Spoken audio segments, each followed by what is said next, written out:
I can't go anywhere without seeing people in recovery or being recognized or recognizing somebody else.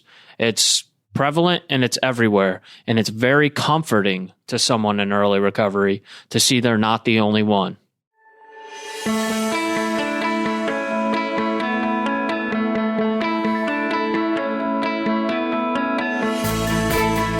You're listening to Real Recovery Talk with your host, Tom Conrad. Every day, Tom helps guide people like you who have loved ones dealing with addiction. You're most likely frustrated with the situation, worried your loved one won't get better, and concerned you're not doing enough to help.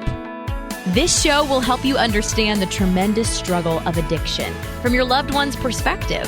You'll hear stories of recovery, which will give you hope, and you'll understand the limits to what you can and can't do to help those you love.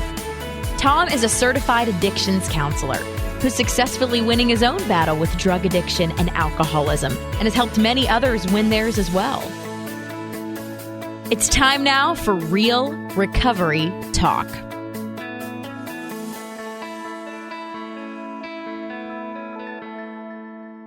Here we are, back again, Real Recovery Talk. I'm your host, Tom Conrad. And in today's episode, we are going to be discussing the top 5 reasons why you should come to South Florida for treatment. There's a lot of stuff in the media, TV shows and whatnot, that basically portray a picture that doesn't fairly represent South Florida and what happens here when it comes to drug addiction and alcoholism and the treatment that can be received. So that's what we're going to be discussing in this episode. We have Benjamin B. Yo, I'm here, and welcome back, Tom. And that is it. It's just me and Ben. So we're going to get right into it.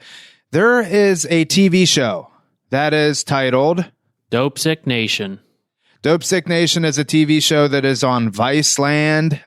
It's basically a TV show that represents South Florida and what the treatment industry is like, or it tries to paint this picture for the average person, or say you, the parent or the loved one that is looking for treatment for your child or whoever it may be. If you were to stumble across this TV show, what would be the likelihood of you sending your kid to treatment in South Florida? If I'm answering that question, I would not. Yeah, I mean, you turn on the TV and you look at this and you're watching this TV show, and then all of a sudden all you see is a bunch of kids running around that are dope sick, hence the title, Dope Sick Nation, and talks about how just kids are identified as an insurance policy and they don't really get the treatment that they need. And we are here to say that some of that is accurate. We're not going to say that like Dope Sick Nation has totally missed the mark here. I think the show itself is produced pretty well, and they do some of the things that they say and some of the things that they do and what they represent is accurate, but that is not the reality of it. Like, that's not what takes place day in and day out. It's actually the opposite. So that's why we're doing this episode. We want you to know and to hear from us why we think South Florida is the place to come for treatment. Ben, just real quick, give me your thoughts so the audience can hear. What is your opinion on that TV show? So a couple podcasts ago, I can't quite remember which episode it was, but we actually briefly touched on it. This show had just come out, and I kind of brought up how it was already a bit misleading on here they are driving through South Florida on the highway. There's the exit for West Palm Beach, and they're talking about how addicts come down from up north and they get basically stuck in this vortex of chaos. And it is a very poor representation of what the truth is, you know, and I'll throw this out there that I love Vice News. You know, I've been subscribing to them on YouTube before they were on HBO. Absolutely one of my favorite. Unfortunately, I'm going to say for the first time ever, and maybe it's because I'm in this field, that they may have dropped the ball a little bit. I'm not going to say it's entirely their fault, because the truth is that they're seeking out what's really going on down here in South Florida. But a couple things I want to point out. One of the things that I mentioned in the previous podcast was that here they were trying to get some individuals into treatment. But the backlog story is that some of the individuals that they're trying to get into treatment, they failed to let the audience know that these people have previously been to some really good treatment centers down here in South Florida, and a couple individuals, and I have nothing but love for all drug addicts, but I will say that a few of them that were in the episodes came down here and did not do the right thing. They got involved with client brokering, and I was kind of saddened to see that not everybody deserves a chance, because everybody does deserve a chance, but they were seeking out scholarships for individuals who came down to South Florida, and while they weren't 100% at fault, really added to the problem down here. What do you mean by they were seeking out scholarships?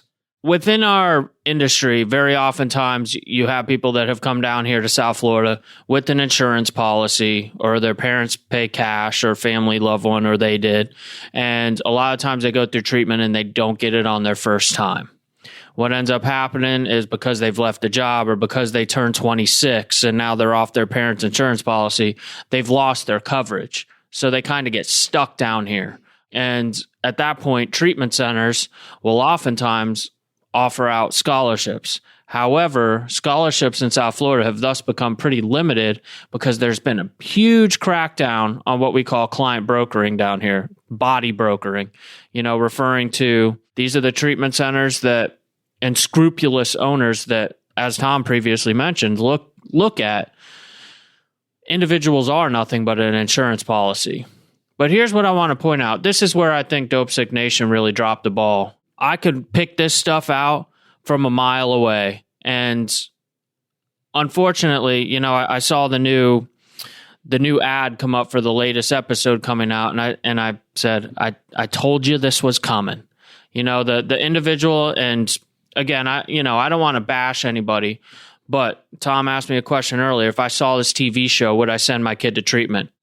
I'm not trying to offend anybody, but professionals in this field don't show up to do an intervention wearing can I curse? Go for it. Wearing a fuck heroin t-shirt with a flat brim hat and their pants hanging around their ankles. I'm sorry. It's not a representation of professionals in our field. Again, I don't mean to offend anybody. I know that intentions are usually very good, but like they say, the road to hell was paved with good intentions. If I'm a parent, because I meet a lot of parents, and as a professional in this field, I think about my presentation. As a person who has recovered and who is also a professional in this field, I need to present myself that way. And unfortunately, Vice picked out to represent the detox that's being represented had only opened weeks previous. They didn't find a place that is well established with a good reputation, so to speak, and good track record. They found a place that just opened its doors and that are using marketers. At the facility that I work at, we don't use marketers. What we do is we focus on the quality of our program, and our reputation builds from there. And people come to us because of the services we offer, not because we have the best street marketers. So one of the individual marketers on this show ended up, from what I could tell from the preview, relapsing, and part of what quote he said, I got back on sub maintenance. If you listen to some of our past episodes, yes, addicts use Suboxone to get high. And unfortunately, working in this field, I saw this coming.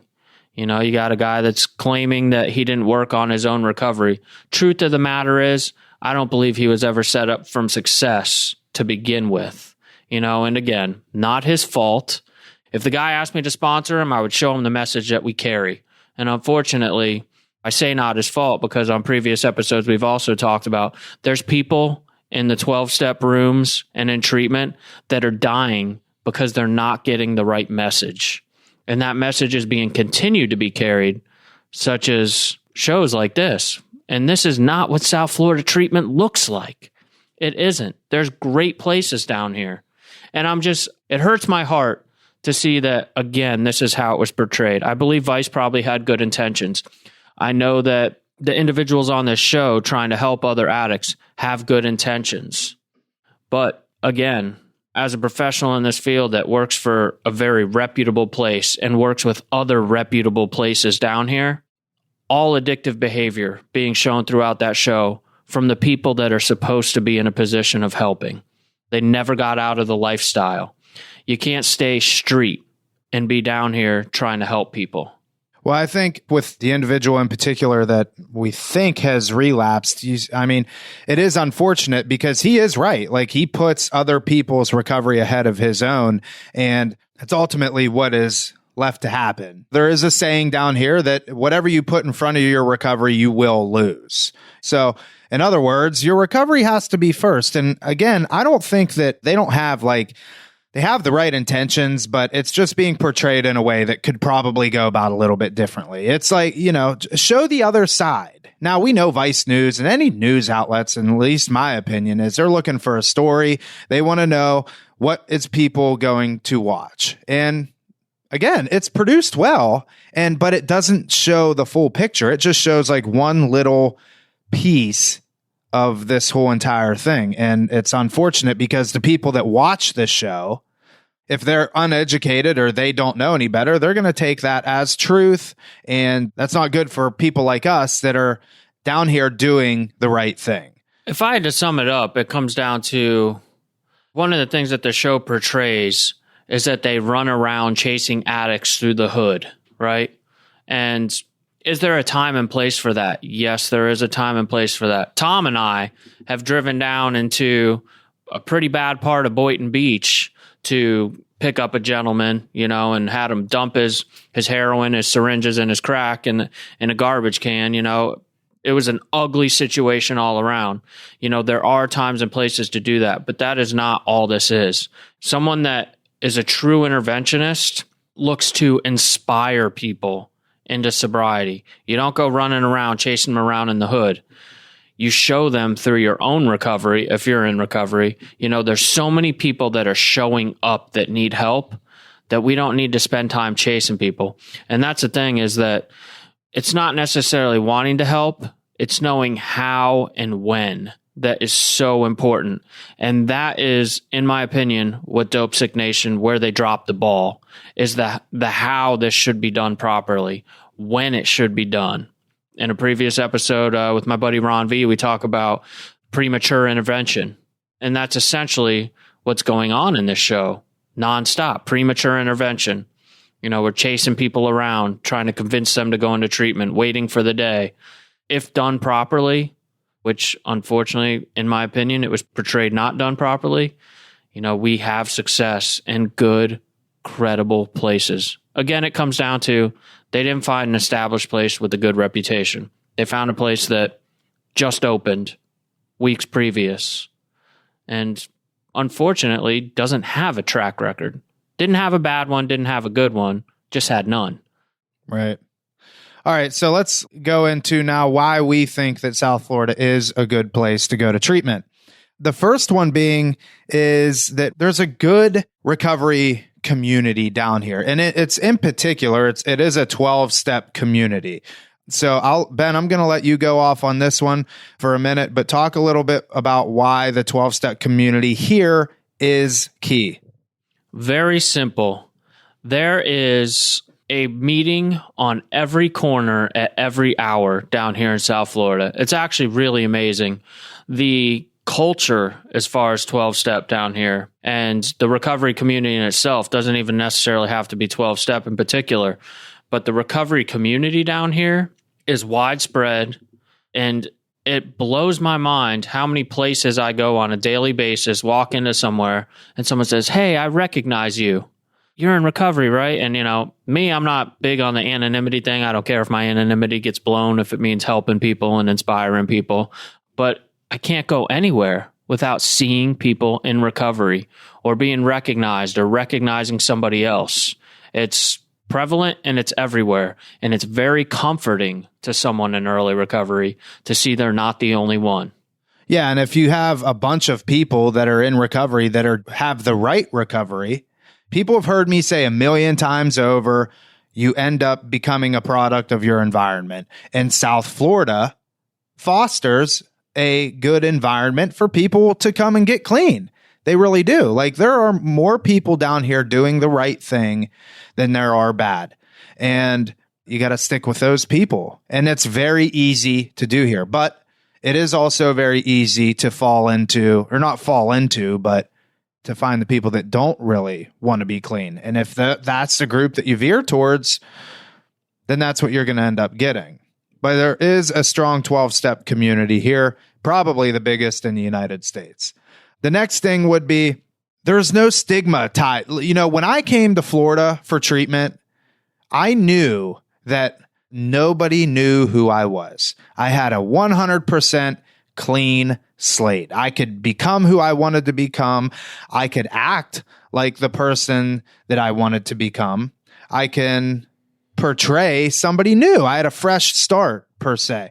And that is oftentimes very beneficial for somebody because they don't want to identify anymore as that heroin addict junkie that would steal from their parents and rob their grandparent, you know? So they have that fresh start. What do you have for that? In layman's terms, it can do a lot for self-esteem if you're in a new place. I can speak on that from my own position in recovery, where when I came back to South Florida after being in Minnesota for 4 years, I got sober down in South Florida. Being down here, not knowing anybody, it's exactly that. I didn't have this fear of running into people who knew the truth about me. For a little while, I got to, I'm not huge on this saying, but the fake it till you make it thing, I got, like Tom was saying, I got to portray somebody new. In a way, for what it's worth, I pretended to be something new. And my whole thing is if I pretend and I say the right things long enough, eventually my actions might start to catch up. So it's these new ideas. It's this new idea of myself that I get to put out there. The other thing is the acceptance from people down here. There is very little stigma in South Florida. Everybody in South Florida knows somebody in addiction and somebody in recovery. One of the things that I very often see is if somebody's looking for a job in early recovery, how many times they go into a place and they're like, oh, the manager disclosed to me that they're in recovery and they want to give me a shot.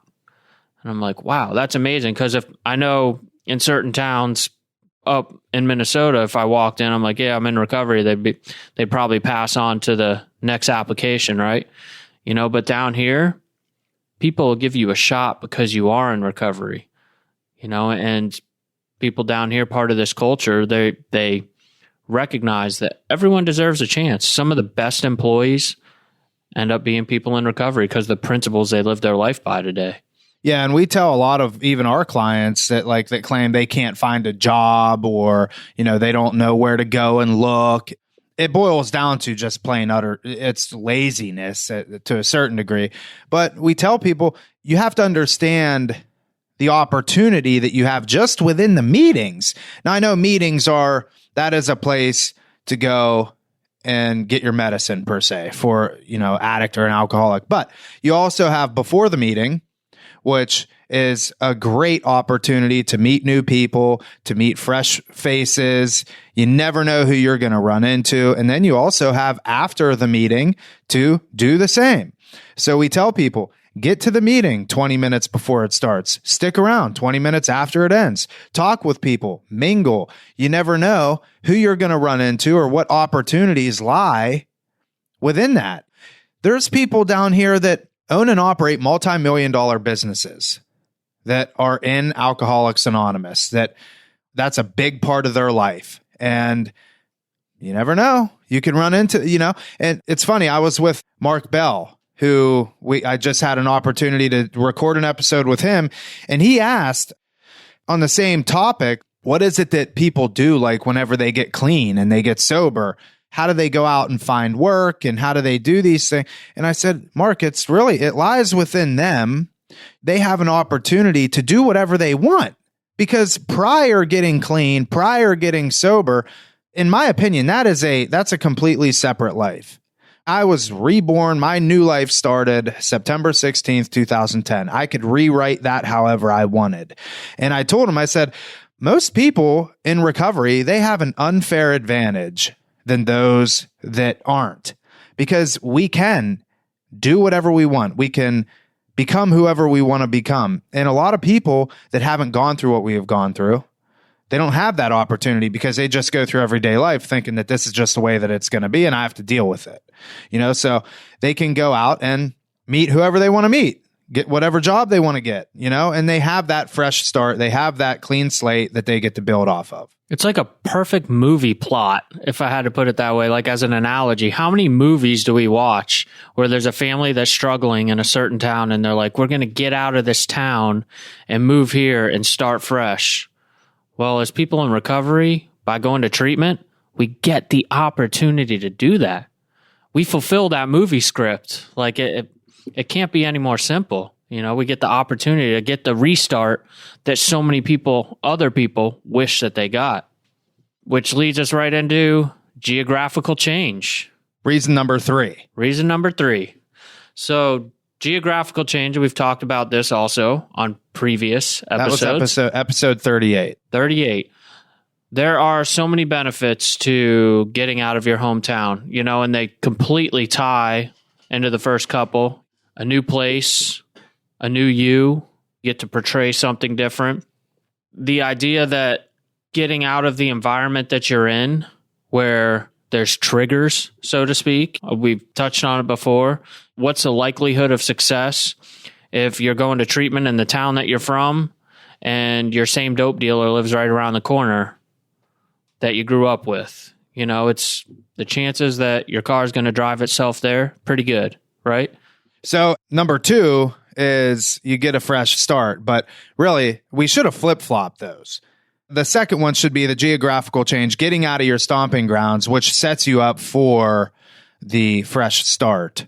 So geographical change is a great reason to come to South Florida. Get out of wherever you're from. I'm from Pittsburgh area. Nobody knows. Few people know where Newcastle, Pennsylvania is. If you do know where that is, hit me up. But I needed to get out of there, and South Florida just so happened to be the place that I came to, and I haven't left. And now I'm trying to get my dad down here, but that's proven to be more difficult. So number 4 is there is so much to do here in South Florida that you can be so busy doing cool stuff, you don't have time to think about going out and getting high, or going out and running with the wrong people, or going out and chasing girls or chasing guys. There's so many things down here that you can do all year round.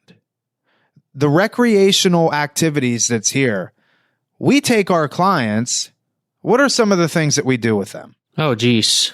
We go surfing. We go snorkeling. We've been horseback riding. We go out on the boat and hold group sessions on Peanut Island off of Palm Beach. Kayaking, paddleboarding. We take them out on a pontoon boat. Like, there's so many different things that we can take them to do. I always like to throw it out there. When I talk to parents, they get really excited about the facility that I work at. We focus a lot on adventure therapy stuff.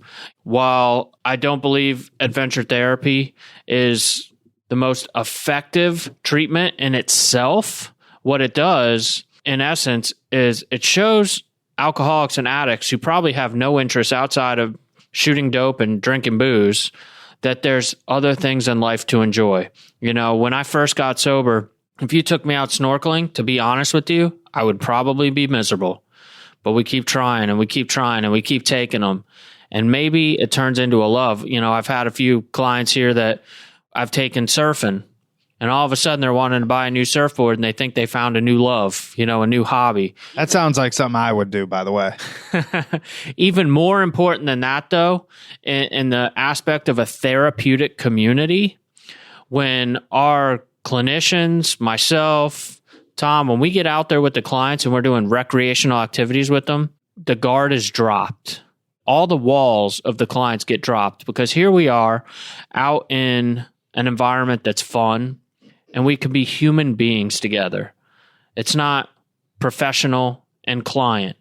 It's two human beings being sober together, doing a sober activity, and communicating in a way that shows people recovery can be so much more than just focusing, I'm not picking up today, I'm not picking up today, I'm not picking up today.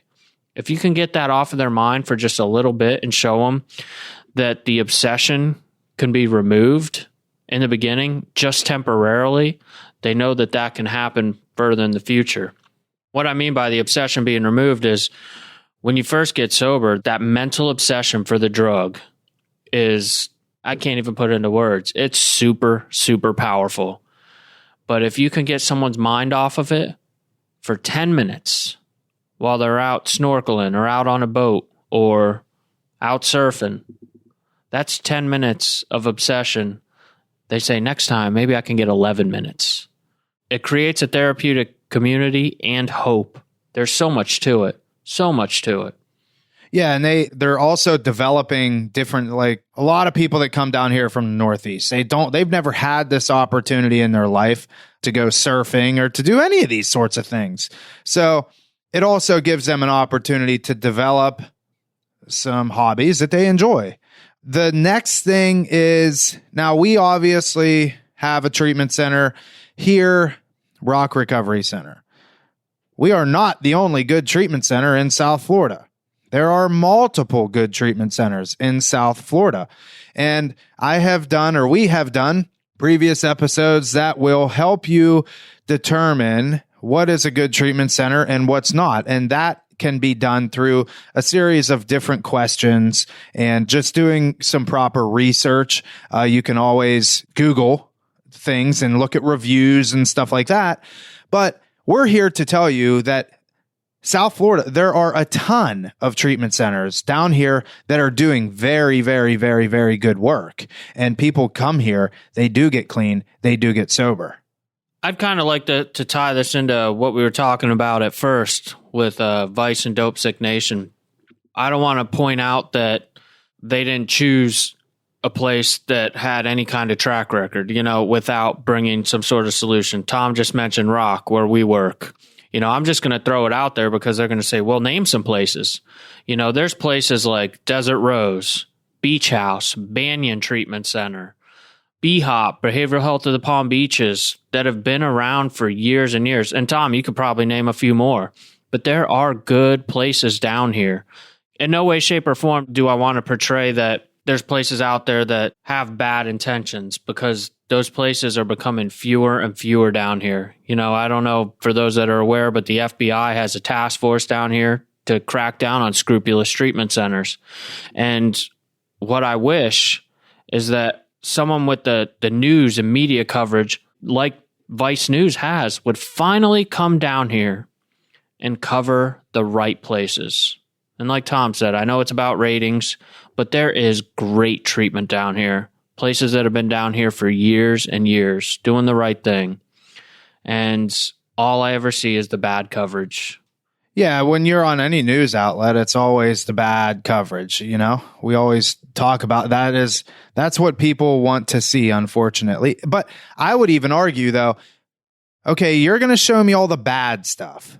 But if I'm a parent, I don't know where to look for the good stuff. So you're showing me all the bad stuff, but can you tell me where the good stuff is? Can you tell me where I can find the solution?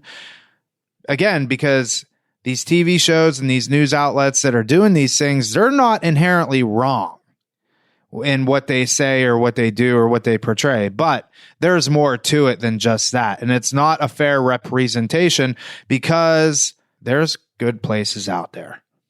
Any final thoughts? I just want to make it clear that as a guy in recovery, it is not my intention to bash any place or any individual whatsoever. I'm so deeply saddened by the coverage that does happen that I felt like I needed to say something.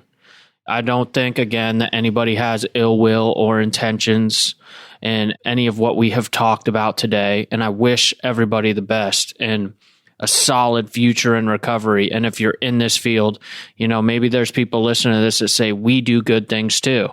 If you are, reach out to us. Heck, man, come on our show and talk with us. If you're a good treatment center or an owner or an employee at a good treatment center and you believe in what they're doing, contact us. Come sit down and do a podcast with us. We want to hear that from you too, because I know that we're not the only ones feeling this way. All I want in the world is for people to have the same opportunity that I got. Some good, clean, honest recovery. There you go. So that is it for this episode. Thank you for listening. make sure to go to realrecoverytalk.com/checklist to get your checklist and to make sure that you are sending your loved one to somewhere that is good, that is reputable. And it basically covers all the bases, all the questions that you probably have in that checklist. You can find the answers to. And also go to realrecoverytalk.com/Facebook to get into our private Facebook group. And that is just some additional support for you. And until then, we will see y'all later. You've been listening to Real Recovery Talk with Tom Conrad. If you'd like to have a confidential conversation about your specific situation, give Tom a call on his direct line at 561-220-7163. Or if you'd prefer, you can chat with Tom live at realrecoverytalk.com. As always, if this show is a benefit to you, please give it a 5-star rating and review in Apple Podcasts, Google Play Music, or wherever you discover your favorite podcasts. Thank you for being part of our mission to bring hope and healing to our loved ones struggling with addiction, as well as wisdom and comfort to those of us around them.